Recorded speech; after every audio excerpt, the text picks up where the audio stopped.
Assalamualaikum warahmatullahi wabarakatuh. Alhamdulillah kita dapat bersua kembali dalam mata pelajaran Faraid Darjah Khas. Kali ini kita akan bincangkan pelajaran yang kelima, iaitu hajbun, ataupun ada kala kita sebut mahjub. Hajbun ataupun dalam bahasa Melayu kita sebut hujub. Bukan ujub. Ujub tu sifat terkeji, ni hujub. Ha jim ba. Hujub. Apakah pengertian hajbun ataupun mahjub ataupun hujub? Dari segi bahasa, tegahan, halangan, dinding. Tegahan, halangan, dinding. Hajbun, mahjub, hujub ataupun hijab. Sesuatu benda yang menegah, menghalang kita. Itu dari segi bahasa.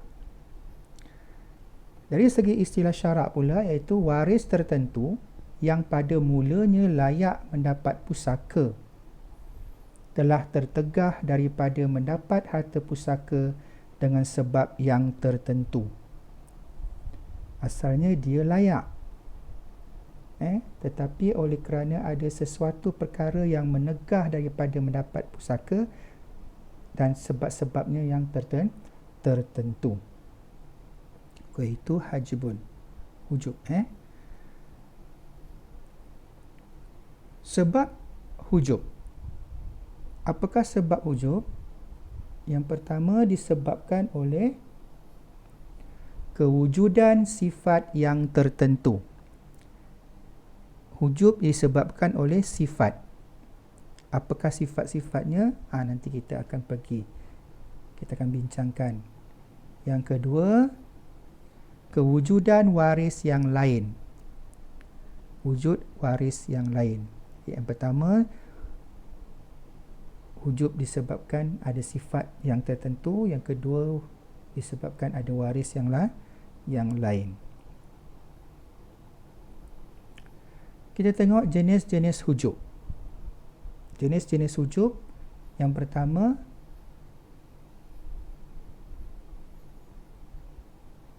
hajbun bil awsaf. Hajbun bil awsaf.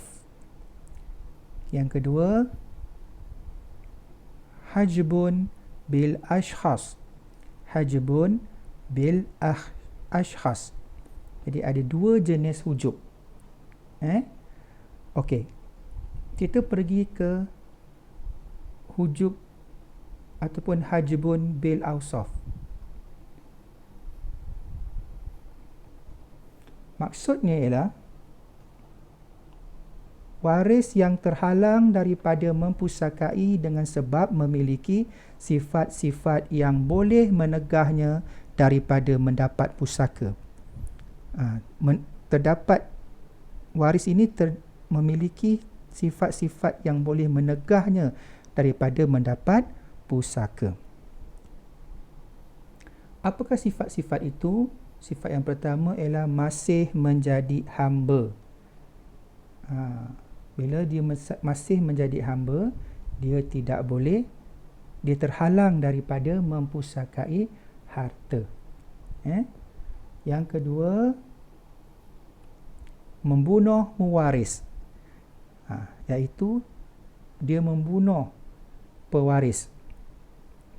Contohnya anak membunuh bapa, maka automatik dia terhalang daripada mendapat harta pusaka bapanya yang telah dia bunuh itu. Yang ketiga, berbeza agama. Sama ada dia masuk Islam ataupun murtad. Dua keadaan. Berbeza agama antara pewaris dengan waris. Jadi tidak boleh mempusakai. Dan yang keempat, daurul hukmi. Daurul hukmi ini ialah pewaris dan waris mati serentak. Dan kita tidak dapat hukumkan siapa yang mati dulu. Contohnya mati dalam disebabkan oleh kemalangan jalan raya, terbakar, bencana alam, lemas dan sebagainya. Jadi kita tak dapat pastikan siapa yang mati dulu. Jadi di sini pun terhalang daripada mempusakai harta masing-masing. Okey. Seterusnya kita tengok pada hajbun bil ashhas. Maksudnya hajbun bil ashhas ini, waris yang dihalang daripada mempusakai harta pusaka dengan sebab terdapat waris-waris lain yang lebih berhak. Dia tak dapat harta pusaka disebabkan ada waris yang lebih layak daripada dia.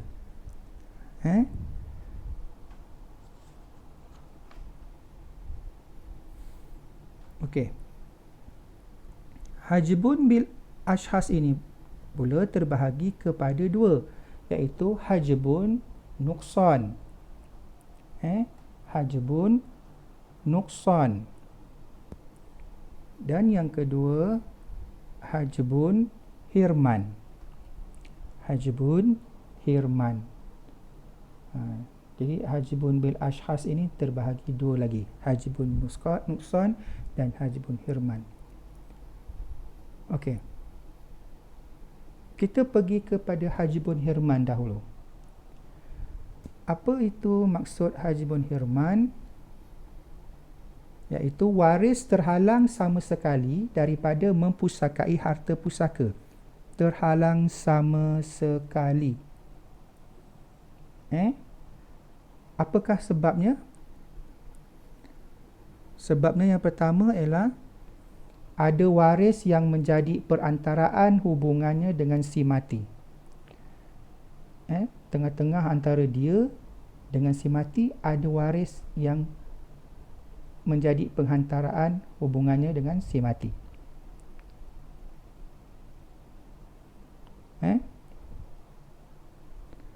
Sebab yang kedua, ada waris yang mempunyai hubungan lebih hampir dengan si mati. Yang pertama tadi contohnya, ada waris yang menjadi perantaraan hubungan dengan si mati.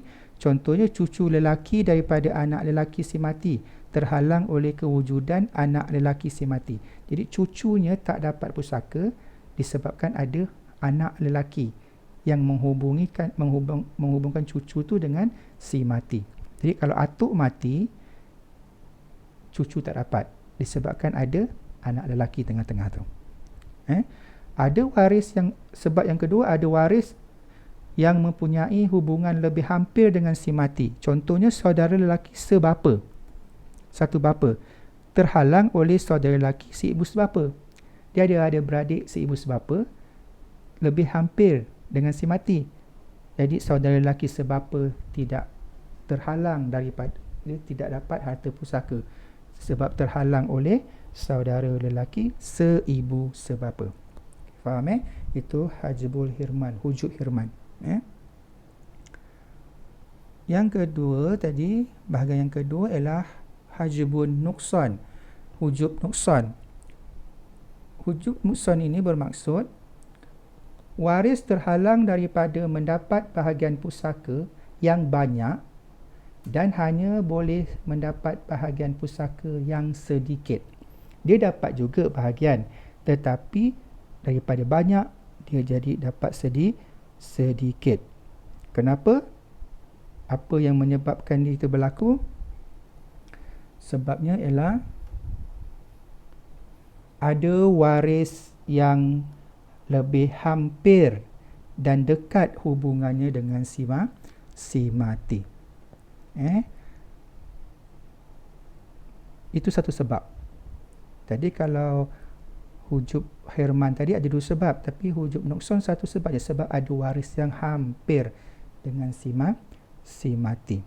Contohnya, ibu asalnya daripada dapat bahagian 1/3 pusaka. Tetapi bila wujudnya anak perempuan si mati ada meninggalkan anak perempuan, maka ibu hanya mendapat 1/6 daripada pusaka tersebut. 1/3 lebih besar daripada 1/6. Itu contohnya. Jadi, tetapi hujub nuksan ini adalah cerah sikit masa depannya sebab dapat juga, tetapi makin kurang. Okey, seterusnya anak-anak, kita tengok waris yang tidak terhalang mendapat pusaka. Okey, waris ini tidak terhalang langsung. Maksudnya dia macam mana pun akan dapat pusaka. Cuma sama ada dia dapat banyak atau dapat sikit. Tetapi dia pasti akan dapat. Okey, yang pertama, bapa.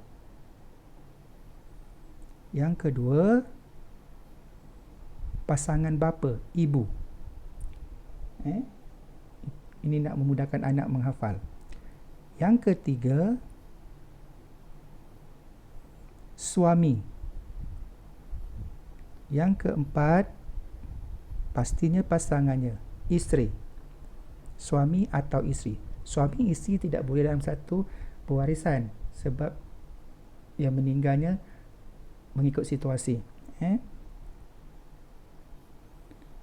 Yang kelima, anak lelaki. Dan yang keenam, pasangannya anak perempuan. Tengok sebelah kanan, semua lelaki, bapa, suami, anak lelaki. Yang belah kiri, perempuan, ibu, isteri, anak perempuan. Senang ingat, bapa, ibu, suami, isteri, anak lelaki, anak perempuan. Jadi itulah saja dalam penerangan di sini. Jadi untuk anak-anak tahu waris mahjub Herman di pihak lelaki, Ustaz tak dapatlah nak paparkan dalam slide ni. Jadi anak-anak bolehlah rujuk pada kitab pendidikan faraid muka surat 48 hingga ke muka surat 55.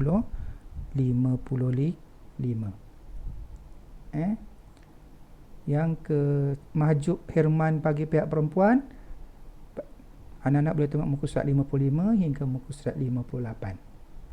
Okey. Seterusnya, waris mahjub nuksan di pihak lelaki. Anak-anak boleh rujuk kitab muka halaman 58. Dan waris mahjub nuksan di pihak perempuan, anak-anak boleh rujuk muka surat 59 hingga 60. Jadi anak-anak rujuk kitab tadi dan fahamkan apa yang dimaksudkan tadi nuksan. Asalnya dapat banyak tapi dapat sikit. Okey. Sebagai latihan pengukuhan, sebelum tu kita flashback balik. Kita recap balik. Hujub terbahagi kepada dua, iaitu hujub bil awsaf dan hujub bil ashas. Hujub bil ashas terbahagi kepada dua, iaitu hujub hirman dan hujub nuksan. Okey. Faham ini kesimpulan tadi. Okey. Sebagai latihan kefahaman atau pengukuhan, Ustaz telah sediakan 4 lembaran kerja di sini. Jadi anak-anak boleh print out dan terus boleh jawab pada kertas ini dan tampal pada buku faraid yang Ustaz suruh sediakan yang besar tu. Yang tak ada print boleh salin. Menyalin ni lebih besar pahalanya, lebih banyak kerja sikit, sabar, alhamdulillah. Jadi, dan seperti biasa snapshot pada Ustaz dan untuk Ustaz semak. Okey. Sebagaimana biasa, Ustaz Ingatkan, jaga solat dan banyakkan mengaji, ikut SOP dan jaga kesihatan. Jadi Ustaz sudahi dengan wabillahi taufiq wal hidayah. Wassalamualaikum warahmatullahi wabarakatuh.